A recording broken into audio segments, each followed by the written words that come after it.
Evangelho de Marcos, capítulo 8, versículos de 1 a 21, diz assim: Naqueles dias, quando outra vez se reuniu grande multidão, e não tendo eles o que comer, chamou Jesus os discípulos e lhes disse: Tenho compaixão desta gente, porque há 3 dias que permanecem comigo e não têm o que comer. Se eu os despedir para suas casas, em jejum, desfalecerão pelo caminho, e alguns deles vieram de longe. Mas os seus discípulos lhe responderam: De onde poderá alguém fartá-los de pão neste deserto? E Jesus lhes perguntou: Quantos pães tendes? Responderam eles: 7.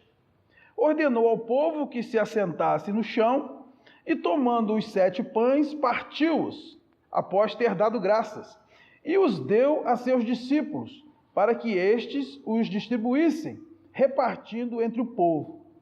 Tinham também alguns peixinhos, e abençoando-os, mandou que estes igualmente fossem distribuídos. Comeram e se fartaram, e dos pedaços restantes recolheram 7 cestos. Eram cerca de 4.000 homens. Então Jesus os despediu. Logo a seguir, tendo embarcado juntamente com seus discípulos, partiu para as regiões de Dalmanuta. E saindo os fariseus, puseram-se a discutir com ele, e tentando-o, pediram-lhe um sinal do céu.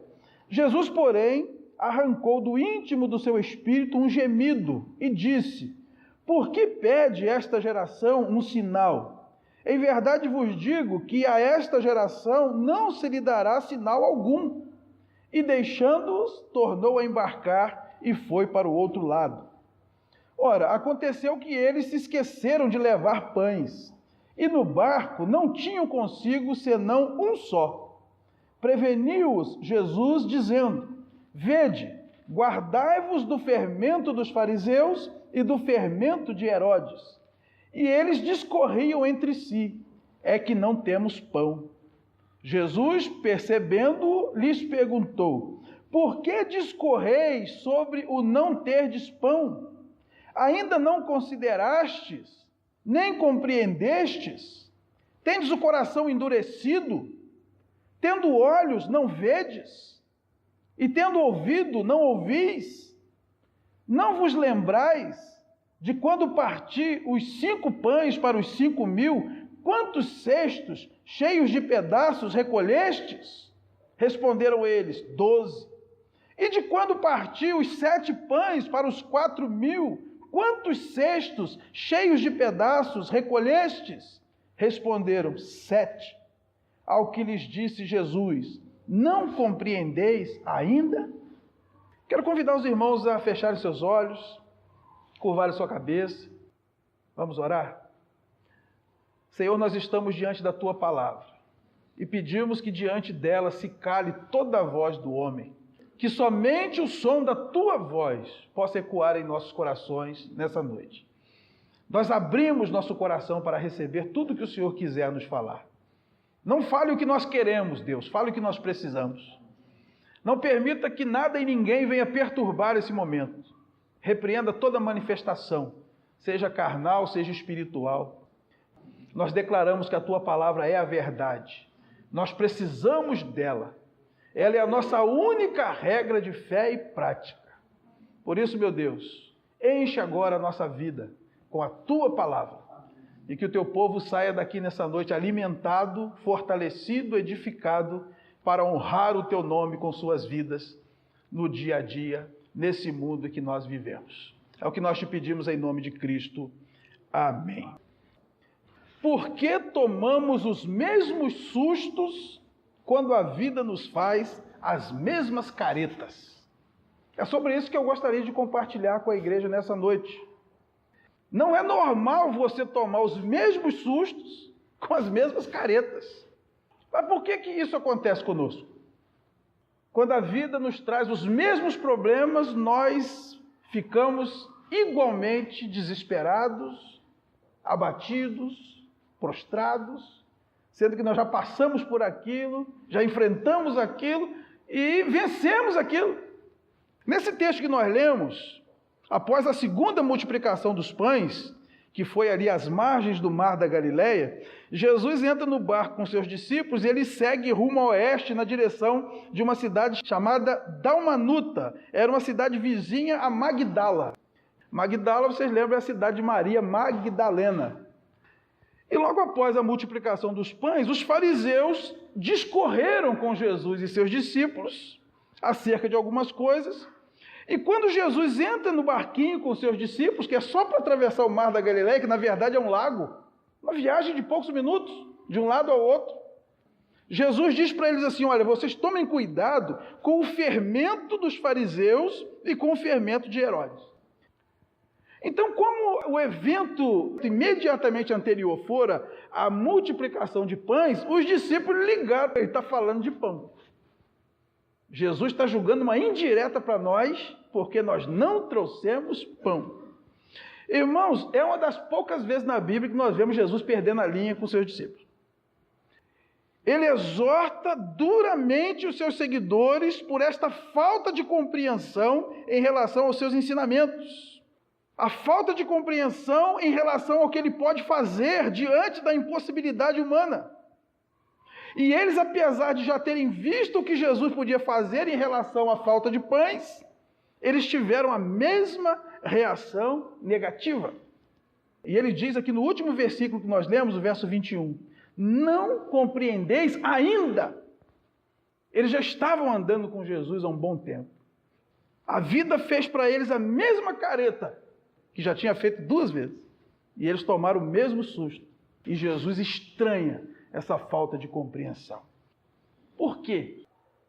Em primeiro lugar, é porque nós perdemos a capacidade de compreender o que Deus faz e o que Deus fala. Olha o que está escrito aí nesse texto que nós lemos, em Marcos capítulo 8, no versículo 17, a primeira parte. Jesus, percebendo, lhes perguntou: por que discorreis sobre o não terdes pão? Ainda não considerastes? Não compreendestes? Depois no verso 18, tendo olhos, não vedes, tendo ouvidos, não ouvis, não vos lembrais? Depois no verso 21, ao que lhes disse Jesus, não compreendeis ainda? Os discípulos tinham perdido a capacidade de compreender o que Deus faz e o que Deus fala. Jesus lança uma série de perguntas duras e perguntas retóricas. Primeiro ele pergunta: não considerastes? Considerar é pensar sobre, raciocinar. A Bíblia várias vezes diz para nós: considerai nisso, considerai naquilo, considerai naquilo outro. Pensa sobre. Nós perdemos a capacidade de raciocinar, de ligar os pontos, de perceber aquilo que Deus faz ao nosso redor, dentro de nós, por meio de nós, com as pessoas ao nosso redor. Jesus pergunta também: não compreendeste? Compreender é ter percepção. Assusta também a nossa falta de perspicácia. Os discípulos estavam ali com Jesus, a multidão com fome, e eles... Aí Jesus falou: nós vamos despedir esse povo aqui com fome, eles vão morrer pelo caminho. E Jesus diz: vocês não percebem.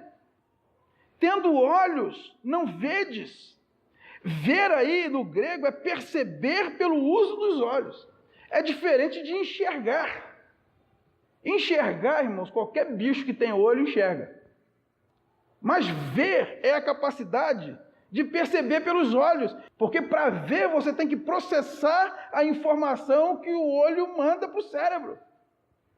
E entender aquilo que eu estou vendo.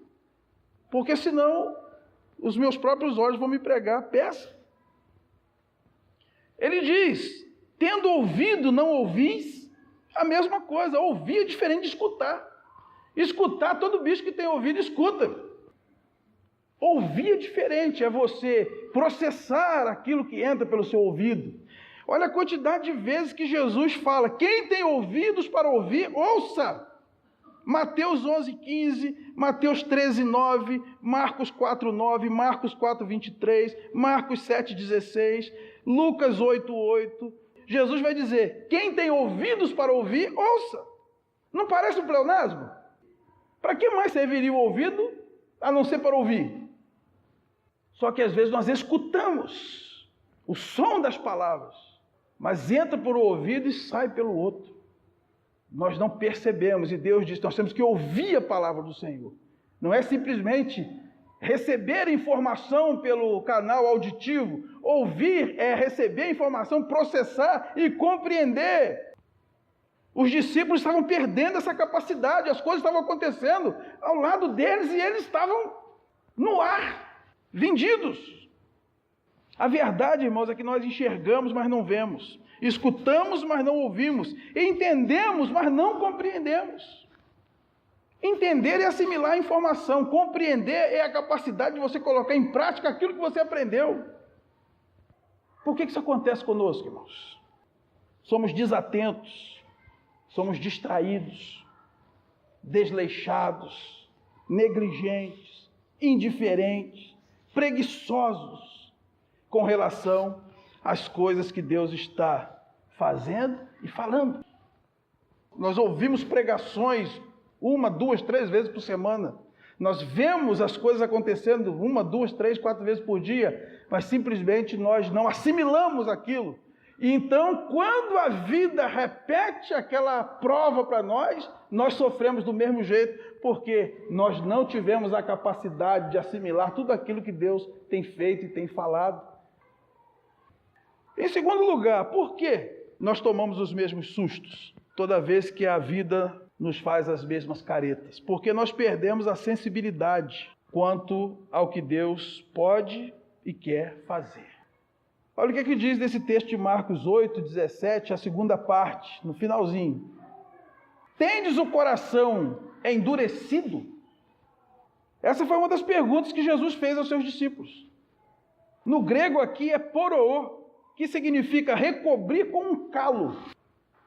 É como se o coração criasse um calo e aquela sensibilidade que nós tínhamos no primeiro amor, quando nós ouvíamos a voz de Deus, entendíamos a vontade de Deus, nos emocionávamos na presença de Deus, aquilo vai ficando calejado, né? Por fim, a vida cristã começa a ser um peso.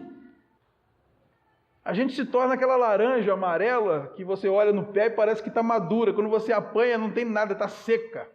É só aparência, só casca. Por dentro não tem uma gota de caldo. Ela não está madura, ela está dura.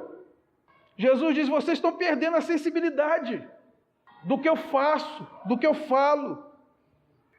Isso pode acontecer com qualquer um de nós. Olha o que diz lá em Marcos 6, de 34 a 44.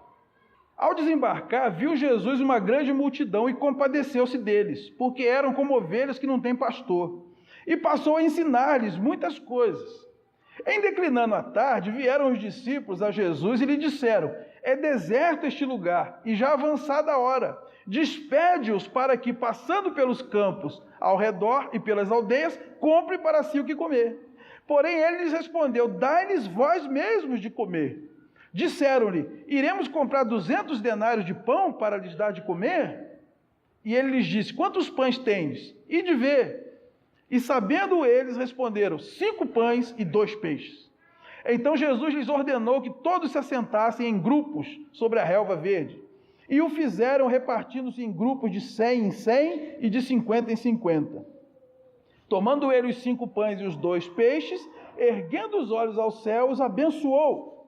E partindo os pães, deu-os aos discípulos para que os distribuíssem. E por todos repartiu também os 2 peixes. Todos comeram e se fartaram, e ainda recolheram 12 cestos cheios de pedaços de pão e de peixe. Os que comeram dos pães eram 5.000 homens. Quem foi que percebeu que o povo precisava comer? Os discípulos. Os discípulos é que tomaram a iniciativa de providenciar pão para aquelas pessoas. Está aí no verso 35 e 36. Os discípulos tiveram sensibilidade em relação à necessidade daquela multidão.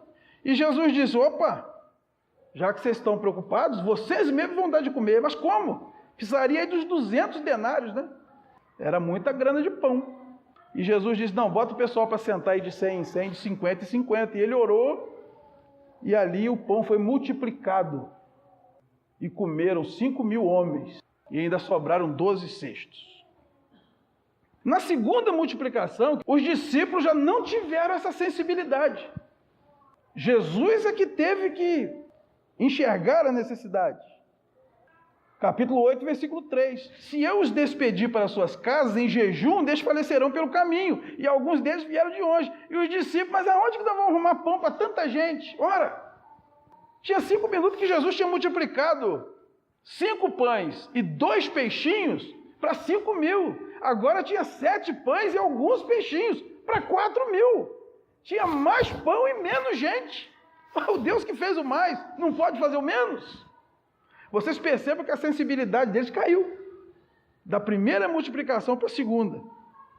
E agora, quando chega às margens do Mar da Galileia, os corações deles já estão endurecidos a ponto deles acharem que Jesus estava jogando uma indireta para eles porque eles não estavam levando pão para a viagem.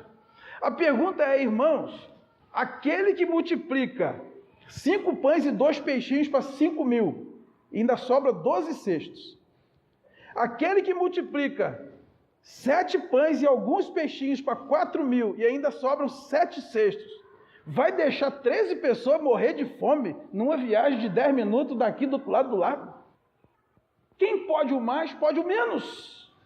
Se nós tivermos capacidade de compreender isso, nós não ficaríamos arrancando o cabelo quando a vida nos faz careta. Quando a gente fica desempregado, quando a gente pega o resultado de um exame, quando alguém nos ameaça, quando alguém nos decepciona. Se nós tivermos o mínimo de percepção daquilo que Deus já fez por nós, nós não tomaremos susto quando a vida nos fizer essas caretas, porque nós saberemos em quem nós temos crido e saberemos que Ele é poderoso para cuidar de nós em cada circunstância, não importa o que aconteça. Se nós retroagirmos, nós vamos perceber que para nós sermos formados no ventre da nossa mãe foi um milagre. O que nós fizemos para ajudar? Nada. Estivemos no ventre da nossa mãe. O que nós fizemos para ajudar Deus para ficar vivo ali? Se a mãe quisesse abortar, tinha abortado. Se tivesse tomado uma bala perdida, tinha tomado. Se tivesse tomado um tombo, tinha tomado. Se a mãe usasse droga, fumasse, tomasse veneno. O que a gente podia fazer para se ajudar? Mas o Salmo diz que Deus estava ali entretecendo a nossa vida. A gente nem sabia de nada. Depois nascemos, ficamos até os 2 anos sem saber nem falar. O que nós fizemos? Passamos pela infância, passamos pela adolescência, passamos pela juventude, já alguns de nós. Alguns de nós já geramos filhos, alguns de nós já temos netos. Todo dia teve alguma coisinha para comer, todo dia teve uma roupinha para vestir, todo dia teve uma telinha para esconder da chuva. E assim vai ser, irmãos, até o último dia das nossas vidas. Nós vamos chegar com 80 anos, 90, nós vamos ver que Deus cuidou de nós a cada dia. Então, se nós percebermos isso, nós não tomaremos sustos cada vez que a vida nos fizer uma surpresa. E o mesmo Deus que cuidou de nós até hoje, fazendo infinitos milagres, alguns nós sabemos e outros nós nem sabemos, esse Deus vai continuar cuidando de nós até o último dia. Em terceiro lugar, por quê que a vida faz as mesmas caretas e nós tomamos os mesmos sustos? Porque nós não construímos uma trajetória com Deus. Olha o que aqui diz aí no texto, capítulo 8 de Marcos, versículo 19 a 21. Tendo olhos não vedes, tendo ouvidos não ouvis, não vos lembrais de quando partiu os 5 pães para os 5.000, quantos cestos cheios de pedaços recolhestes? Responderam eles, 12. E de quando partiu os 7 pães para os 4.000, quantos cestos cheios de pedaços recolhestes? Responderam 7. Ao que lhes disse Jesus, não compreendeis ainda? Então o que aconteceu? Os discípulos não estavam construindo uma trajetória com Cristo. Ora, eles viram Jesus multiplicar 5 pães e 2 peixinhos para 5.000. Sobraram 12 cestos. Eles viram Jesus multiplicar 7 pães e alguns peixinhos para 4.000. Ainda sobraram 7 cestos. Agora o assunto é pão, eles ainda estão preocupados com pão. Como assim? Como é que pôde passar pela cabeça dos discípulos que Jesus estaria preocupado com a falta de pão para eles, naquela pequena travessia pelo Mar da Galileia? Irmãos, nós precisamos pensar naquilo tudo que Deus tem feito por nós em toda a história. Em Lamentações, capítulo 3, versículo 21, diz que nós devemos trazer à memória aquilo que pode dar esperança. Por que eu deveria ficar desesperado se o médico disse que meu caso não tem jeito para ele? Se o meu Deus é o Deus do impossível. Eu não posso descansar nesse Deus? Se eu tenho uma trajetória com Deus, eu vou pensar, poxa, eu já estive doente uma vez. Deus estava no controle e me curou. Se Ele quiser, Ele vai curar de novo. Se algum dia eu tiver que enfrentar um perigo, eu vou pensar, eu já estive em perigo uma vez e Deus me livrou, vai me livrar de novo se Ele quiser. E se Ele não quiser, Paulo disse, Cristo será glorificado em mim, pela minha vida ou pela minha morte. Precisamos construir uma trajetória com Deus. Olha o que diz lá no Salmo 106. Aleluia! Rendei graças ao Senhor porque Ele é bom, porque a sua misericórdia dura para sempre. Quem saberá contar os poderosos feitos do Senhor ou anunciar os seus louvores? Bem-aventurados os que guardam a retidão e o que pratica a justiça em todo o tempo. Lembra-te de mim, Senhor, segundo a tua bondade, para com teu povo. Visita-me com a tua salvação, para que eu veja a prosperidade dos teus escolhidos e me alegre com a alegria do teu povo e me regozije com a tua herança. Pecamos como nossos pais, cometemos iniquidade, procedemos mal. Nossos pais no Egito não atentaram às tuas maravilhas, não se lembraram da multidão das tuas misericórdias e foram rebeldes junto ao mar vermelho, mas Ele os salvou por amor do seu nome, para lhes fazer notório o seu poder. Repreendeu o mar vermelho e ele secou, fê-los passar pelos abismos, como por um deserto, salvou-os das mãos de quem os odiava e os remiu do poder do inimigo. E ele vai fazendo uma retrospectiva até o final do Salmo, no versículo 48, do que Deus pode fazer na história do seu povo. Então, nesse momento em que ele está em aflição, ele diz, Senhor, lembra de mim, da mesma forma que o Senhor vem abençoando o teu povo. O Salmo 136 também. O Salmo 136, todos os 26 versículos termina dizendo, porque a sua misericórdia dura para sempre. Rendei graças ao Senhor, porque Ele é bom. Rendei graças ao Deus dos deuses. Rendei graças ao Senhor dos senhores, ao único que opera grandes maravilhas, aquele que com entendimento fez os céus, aquele que estendeu a terra sobre as águas, aquele que fez os grandes luminares, o sol para presidir o dia, a lua e as estrelas para presidirem a noite, aquele que feriu o Egito e tirou Israel do meio deles, com mão poderosa e braço estendido, aquele que separou em duas partes o mar vermelho e por entre elas fez passar a Israel, mas precipitou no mar vermelho a Faraó e a seu exército, aquele que conduziu seu povo pelo deserto, aquele que feriu grandes reis e tirou a vida a famosos reis, a Seom, rei dos amorreus, e a Og, rei de Bazã, cujas terras deu em herança a Israel, seu povo, a quem se lembrou de nós em nosso abatimento e nos libertou dos nossos adversários e dá alimento a toda a carne. Tributai louvores ao Deus dos céus, porque a sua misericórdia dura para sempre. Ele faz uma retrospectiva desde a criação do mundo, passando pelo livramento de Deus do Egito, a travessia pelo deserto, e diz, olha, é esse Deus, cuja misericórdia dura para sempre, que vai cuidar de mim em cada detalhe.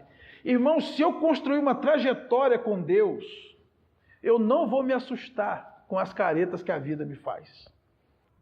Nós temos que marcar nossas vitórias na oração. Olha o Salmo 126. Quando o Senhor restaurou a nossa sorte, ficamos como quem sonha. Então a nossa boca se encheu de riso, e a nossa língua de júbilo. Então entre as nações se diziam, grandes coisas tem feito o Senhor por nós, por isso estamos alegres. Com efeito, grandes coisas tem feito o Senhor por nós. Mas nós precisamos marcar essa trajetória nossa com Deus. Porque quando nós marcamos essa trajetória, a gente vai vendo, Deus tem vindo comigo até aqui, Deus multiplicou aqui, Deus multiplicou aqui, Ele não vai falhar aqui. Deus me curou aqui, Deus me curou aqui, Ele não vai falhar hoje. Deus já me livrou ali, já me livrou lá, Ele não vai me desamparar hoje. Essa trajetória vai nos fazendo confiar em Deus e esperar de Deus cada vez mais. Se não compreendermos o modo de Deus agir, se perdermos a sensibilidade do que Deus fala e do que Deus faz, e se não construirmos uma história com Ele, o resultado é que nós sempre teremos a mesma reação negativa. A pergunta que Jesus fez aos discípulos é a pergunta que eu quero deixar hoje. Não compreendeis ainda?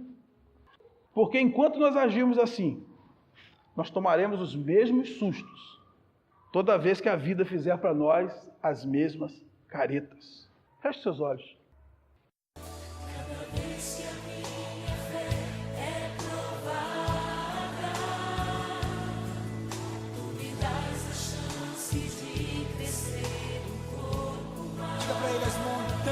Vales, desertos e mares que eu atravesso me levam para perto de ti.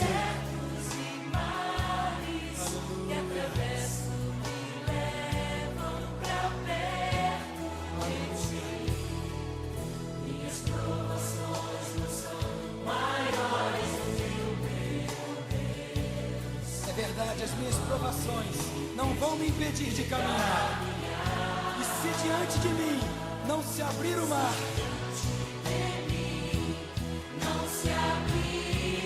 Deus vai me fazer andar sobre as águas. Aleluia! Aleluia! Rompendo em fé!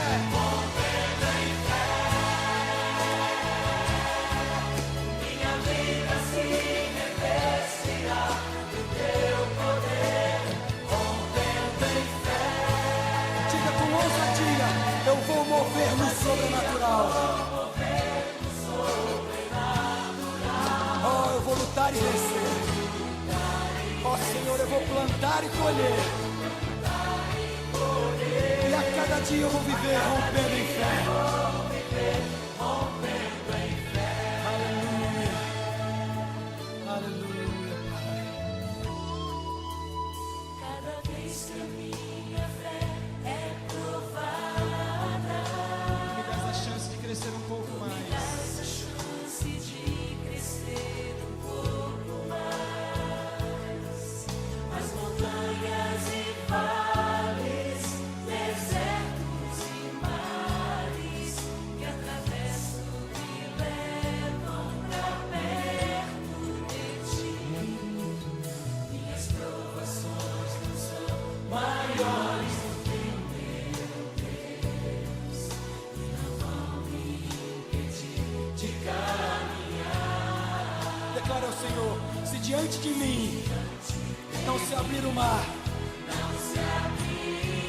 ó Deus vai me fazer andar por sobre as águas. Aleluia, rompendo em fé. Minha vida se revestirá do teu poder, rompendo em fé. Com ousadia vou mover sobrenatural, vou lutar e vencer, vou cantar e colher, a cada dia vou viver, rompendo em fé. Agora com palmas, chega, rompendo em fé. Minha vida se revestirá do teu poder.